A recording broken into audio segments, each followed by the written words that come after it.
Romualdez, bumili ng mansion sa New York. Naku pa, ang lupit nito. Gago! Sana all ka na lang talaga.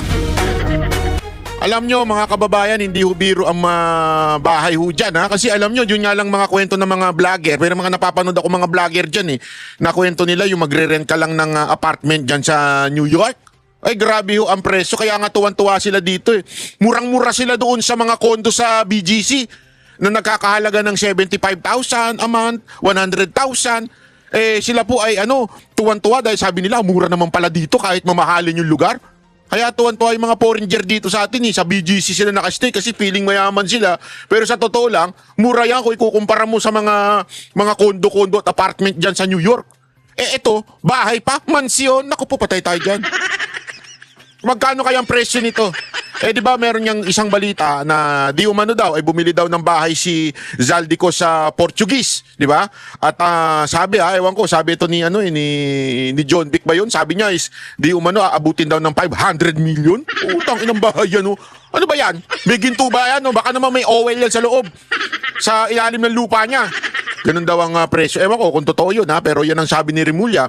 Di umano, allegedly. Correct me if I'm wrong kung si Rimulya ba yun. Pero yun ang narinig ko sa isang balita Pero naku po, grabe. Sabi ko nga, Portuguese pa lang yun.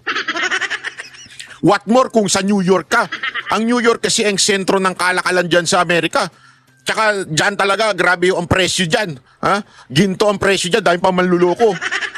Pero dyan daw bumili si Romualdez, mga kababayan. Naku, grabe. Alam mo, hindi talaga nagtutugma Hindi talaga nagtutugma ang sahod ng isang congressman o ng kahit sino mang politiko. Kahit ikaw ay matagal ng politiko, para ka makabili ng mga ganyang klaseng mansyon o bahay sa mga mayayamang lugar. Iniisip ko nga kunwari, di ba, kumikita ka, magkano? Halimbawa na lang, kumikita ka ng 5 milyon kada taon. Sa 10 taon mo, 50 milyon. Isipin mo to ang laki na nun, 5 milyon. Bilang congressman, imposible nga, 5 milyon yun Di ba? Sabihin na natin, sige, sabihin na natin kasama yung MOE nila, wala silang staff, wala silang expenses, kanila lang lahat. Sabihin mo ng 10 milyon ang kanilang kinikita kada taon. Isipin mo yun, hindi sila gumagastos, hindi sila kumakain, wala silang staff. 10 milyon ang kanilang nakukuhang pera dyan sa kamara. Isipin mo, 10 million times 10 years. Di 100 million yun, di ba? Sabihin na natin another 100 million, another 10 years. So 20 years ka ng politiko, umabot ka na ng 200 million. Sabihin na natin 30 years ka ng politiko, umabot ka ng 300 million. Hindi ka kumakain ng 30 years. Wala kang staff for 30 years. 300 million. Sabi mo na additional 10 years, 40 years ka nang nanunungkulan sa gobyerno. Lahat kinukurap mo, lahat talaga tinatago mo. Hindi mo ginagastos sa staff mo, wala kang consultant, wala. Hindi ka rin kumakain, walang kuryente. Kasi nga lahat kinuha mo na sabi mo na 50 years. 50 years ka ng congressman, 50 years ka ng government official, 50 years ka ng hindi kumakain. Buhay ko pa kaya nung animal ka. 50 years ka nang walang staff, wala lahat. Walang sasakyan, lahat kasi kinuha mo nga 50 years mantakin mo. Tapos ibibili mo lang ng isang bahay. Gago! Hindi ako kakain ng 50 years, wala akong staff for 50 years, ibibili ko lang ng bahay. And I know that is an exaggeration. I know that is too much to say. Pero akin, ina-exage ko lang. Ganong, imposible naman walang kumakain ng 50 years. Wala kang consultant, wala kang kahit na ano. In 50 years. Ibig sabihin, it's really living beyond your salary. Saan mo nakuha yung pera? Kung kaya mong bumili ng mga ganyang gastusin sa buhay mo. Ang laki na niyan, Ang laki na niyan. So, ibig sabihin, malamang sa malamang, kumikita ka ng 1 billion a month, a year. O kaya naman 500 million a year. Kaya mong bumili ng 500 million na estimate lang naman daw yan. Eto, panoorin nyo, ito yung sinasabi ko sa inyong napanood ko na isang bagong umuusbong. Hindi ko sinasabing totoong lahat ng kanya sinasabi Hindi ko rin sinasabing ito ay matuwid na tao. Pero ipapakita ko lang sa inyo yung balitang ibinalita niya at napanood ko. At gusto ko lang reaksyonan. Nung pinapanood ko kasi, kaya lang every time ko pinanunood, dumudugo yung ilong ko. Kaya kita, sisipon-sipon ako kasi kakapanood sa kanya, dumudugo na ilong ko Kasi English spokening ito Pero susubukan nating ipaliwanag sa salitang maiintindihan ng ating mga kababayan. Ito, panoorin natin. So I have the paperwork here, the documents from the Office of the City Register of the City of New York. Meron daw siyang dokumento mula sa register ng mismo ng gobyerno ng Amerika sa New York. Okay? Yun daw yung nakuha niyang dokumento. Ibig sabihin, hindi chismis ito. Hindi ito gawa-gawa ditong babae na ito. May nakuha talaga siyang dokumento na nanggagaling doon sa loob ng gobyerno ng Amerika o sa civil registry. Which tells us that in 2024, 2024. Sino naman presidente ng 2024? Si Duterte pa rin ba? Sino? Si Marcos. Ang tanong, sino speaker nun? Si Romualdez. 2024 siya nakabili. Mantakin mo. Hindi 2022. Hindi ng mga nakaraang taon niya. 2024 siya nakabili. Hay! Ferdinand Martin G. Romualdez, Nako po! past administrator of the estate of his father, Benjamin Romualdez, Nako! acquired a property in Manhattan, Manhattan. on 465 Park Avenue. Naku po, nireveal. Nireveal ni ate.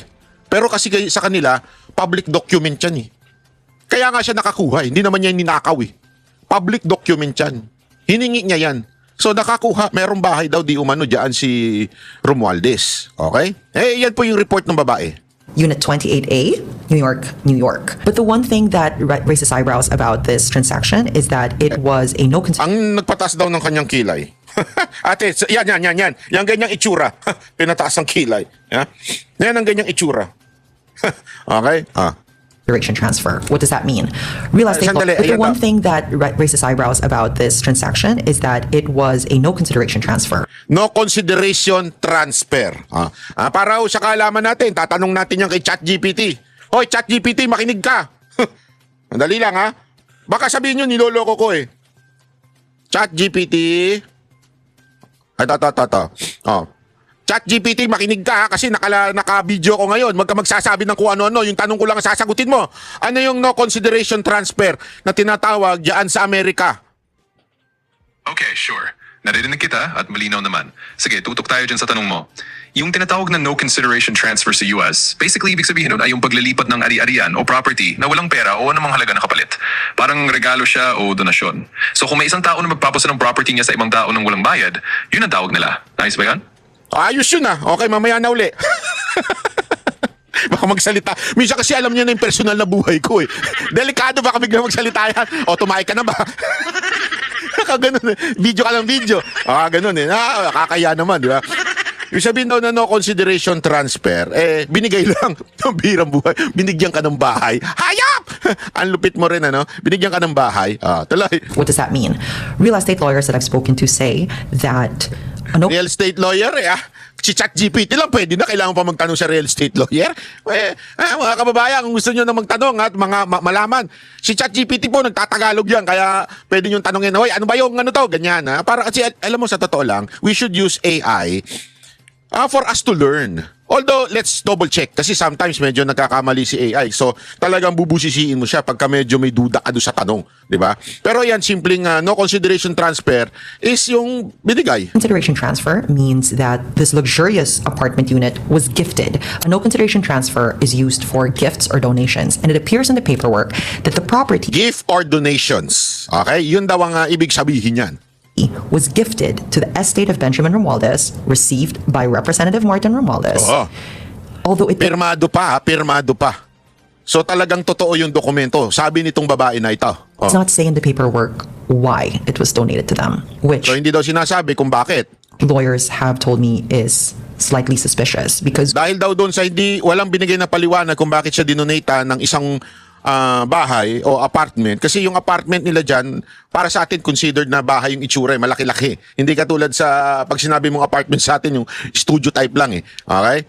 who is donating high-end, high-value New York City properties to strangers. And the affidavit that is also Sabi niya, sino ba naman ang gago?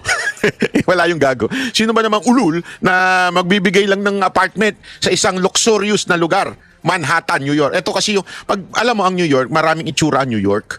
Okay? Merong New York is nanganakanan. Iba yung New York na yun, yung mga ghetto New York yun. Pag sinabi mo Manhattan, ito yung mga mamahalin, dito yung mga sosyalin, dito yung mga nakatsinelas ng Hermes. Natunay ha, hindi yung mga peke. Ang daming Hermes na peke ngayon, lahat naka-ets. Yung mga, alam mo yung mga sandals sila na naka-ets lang? Tapos mamamalengke? Huwag kayo maniniwalang tunay yun. Alam nyo ba kung magkano presyo ng tsinelas na yun? Ang mahal tapos ikakadkad mo lang sa putik tsaka sa palengke? Yung mga naka-Hermes sa palengke, matik yan, peke yan. Di ba? Banat ba, makalait ka naman ng peke. So signed by Representative Martin, there's no reason given as to why it was a no consideration transfer. It says here Ang simple lang ng paliwanag niya, no? Pero parang ang talino kasi yung English. Ganun talaga pag-English, eh. Pero nung pinaliwanag ko na, di ba, simple lang. Binigyan siya ng apartment na libre, na walang dahilan. Tapos! Gago! Kaya alam mo, talaga pinagsisisihan ko yan, eh. English major pa naman ako. Alam mo, dami kong tinake nung college, ha? Yun yung sa university ko. Oh, totoo yan. University of the Philippines ako. Ha? Ano, mga kurso ko doon, iba-iba? Philosophy. Alam mo, talino, no? Philosophy. Isang pilosopo ka pala, hayop ka. Musikero. Yan yung mga tinake kong kurso. O, ano pa? Sa isang eskwelahan naman, sa JRU, English major. Gago!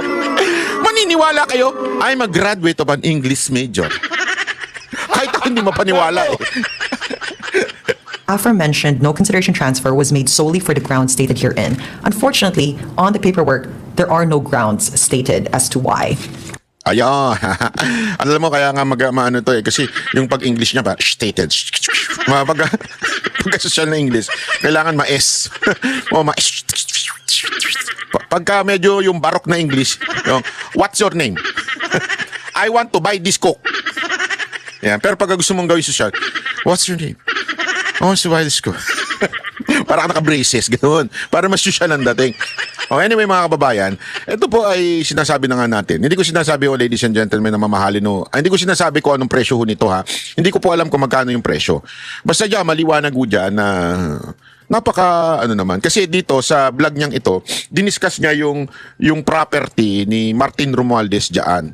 Sabi ko nga, sinong hinayupak ang magbibigay sa'yo ng isang mamahaling apartment o bahay dyan sa New York? Yan yung daw yung kaduda-duda na sinasabi nitong babae na ito. Kaya nga alam mo, mga kababayan, ito po ay isang revelasyon na dapat talagang pusisiin natin, maging transparent itong mga congressman natin. Diba? Itong si Speaker Romualdez ay maging isang ehemplo sana ng payak na buhay. Kasi ikaw ay speaker. Bakit to? Nasa ating batas yan. That the public officials should live a modest life. Pero bakit may mga ganyang property? Even if sabihin natin binigyan, do we really believe na binigyan lang siya? Kasi pag binigyan, kasi tandaan nyo ito, ha? Baka sabihin na iba dyan, hindi naman pala pera ng taong bayan niya na. Binigay pala yan sa kanya. Yeah? But again, we have to remember, sometimes, ito, ang nangyayari to, I'm not saying this is what happened to this certain property. Nangyayari po yan, ang ginagawa ng iba, pagdating sa korupsyon, may ibang bibili. Yung mga kaibigan nilang, mga real estate na kaibigan nila, bibili sila ng property. Tapos, ang gagawin nila, ibibigay nila doon sa politiko. Para nga naman, sa salin, wala silang kailangang ilagay na amount na property kasi binigay lang, no consideration. So, ibig sabihin, wala silang ginastos. So, in other words, people in the house, hindi pwedeng silipin kasi wala nga silang binayad. Nasa dokumento na no consideration. But, sinasabi ko not this one, not this particular. I do not know if this particular property of Martin Romualdez is ganun ang nangyari. Pero, yan ang mga palusot ng mga politiko pag gusto nilang ilaunder o mailabas yung kanilang mga pera. May mga kaibigan silang real estate na bibili kuno ng property pero in reality nagbabayad yung mga politiko na yun doon sa real estate pero yung real estate lang ang magbibigay sa kanila. Sinong tarantado magbibigay ng bahay sa iyo na ganyang kamahal?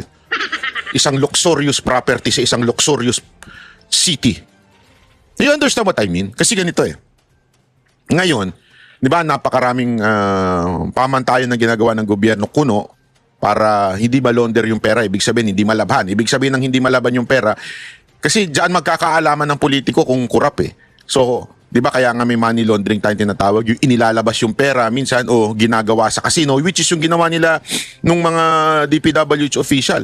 Kunwari maglalaro ng milyon-milyon, tapos sasabihin nila nanalo sila. Di ba? Tapos, syempre, pinapalitan mo na yun eh. Oh, nagpapalit ka ng 5 milyon, 5 milyon. Tapos kunwari maglalaro ka ng lalaruin mo lang yun. Papatalo ka lang ng mga sabihin mo ng 500,000 o 100,000. So meron ka pa, tapos kukunin mo na yung chips mo, ipapalit mo na ulit, babalik mo. Makukuha mo na yung pera mo. Na-launder na ang tawag doon. Bakit? Kasi nag-casino ka. Napunta na doon sa casino. Di ba? Eh yung mga casino, hindi naman nire-report yan at sasabihin lang nila may VIP silang customer, hindi nila i-report yun kasi I don't know kung kasangkot ba sila o baka naman hindi talaga nila alam kasi gumamit nga ng fictitious names and IDs, di ba? That we do not know. Pero that's how, yun ang mga paraan para ang perang ninakaw nila ay malonder nila o malinis nila. Kaya nga ibig sabihin na nilabhan, nililinis nila kung saan galing. Kasi ngayon, halimbawa, kung hindi ho biro ito, kunwari meron kang 100 million. Hindi, pag binili mo yan ng mga gamit, katulad ng pinagagawa nila Diskaya at saka ng iba pang mga nagsoli ng kotse, malalaman at malalaman ng tao. Ay, tangin ang daming pera nito. Sa totoo nga lang, mas ligtas pa sila Diskaya. Bakit? Private sila eh. Private person sila eh. So kung ano man yung kayamanan nila, problema nila yun. Oh. Ang eto masama, pag ang mga politiko nagbibili ng mamahaling sasakyan, saan galing yun? Oh, kaya nga, ganito mag-launder ng pera yung ibang politiko. Kunwari, kasi sa ibang bansa, meron niyang tinatawag na no consideration. Sabihin, binigay donasyon sa'yo. Tang-inang yan, binigyan ka. Eh, una-una, bawal nga sa batas yan eh. Alam niyo ba na bawal sa batas na mag-donate ka ng pera sa any government official? Pero ito, dinonate daw sa kanya. O sabihin, o kaya ibinigay lang sa kanya. So tumanggap siya ng pera. Eh bawal nga yan sa batas, di ba? Pero yan ang nangyari. Kasi nga, yung mga ibang politiko, that's how they launder money. Para mailabas nila yung pera nila, bibili sila ng mga property sa ibang bansa. Paano nila gagawin yun? Dadaan sila sa mga kaibigan nila. O, pabibili ka. O, bili ka ng 500 million dyan na property. O, tapos, bibigyan ka ng 2 milyon. O, ikaw, real estate ka. Tanginan yan. Inutusan lang ako, di ko naman pera yung pambili. Bibili ko yun, tapos bibigyan pa akong 2 milyon. Bonus na ako yun, perfect yun. O, gano'n ang nangyayari. Or, ang bago ngayon, ginto. Bakit? Ang ginto kasi natatago.